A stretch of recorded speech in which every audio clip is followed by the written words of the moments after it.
ఈ రోజు మనం సాధువు తేలు అనేటటువంటి ఒక అద్భుతమైనటువంటి చిన్న నీతి కథ గురించి తెలుసుకుందాం.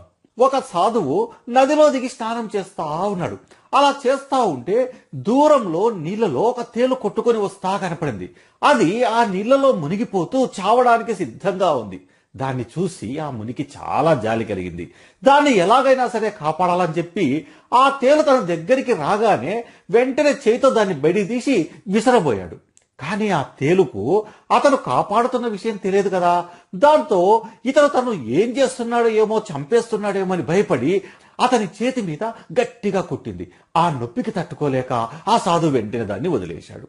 మళ్ళా అది నీళ్లలో పడి మునిగిపోతా ఉంది. అలా మునిగిపోతా ఉంటే సాధు చూసి అరే ఇది చచ్చిపోతా ఉంది అని చెప్పి మరలా దాన్ని బయట తీసుకుపోయి విసిరబోయాడు. ఈసారి కూడా మళ్ళీ ఆ తేలు ఇంతకు ముందులాగే ఆ సాధు తనను చంపేస్తున్నాడేమో అని భయపడి మరలా ఒక్కసారి అతని ఏల్ని గట్టిగా కొట్టింది. దాంతో అతను ఆ నొప్పికి తట్టుకోలేక మరలా దాన్ని వదిలేశాడు. ఆ తేలు మరలా నీళ్ళలో పడి మునిగిపోతా ఉంది. వెంటనే ఈసారి ఆ సాధు ఏం చేశాడంటే దోసిల నిండా నీళ్లు తీసుకొని ఆ నీళ్ళలో తేలు తీసుకొని ఆ తేలు కుట్టక ముందే దాన్ని విసిరి ఒడ్డుకు పాడేసినాడు. ఆ తేలు ఒడ్డున పడి నెమ్మదిగా అక్కడి నుంచి పాక్కుంటా వెళ్ళిపోయింది. అప్పుడు అది చూసి ఆ ముని చాలా సంతోషపడ్డాడు.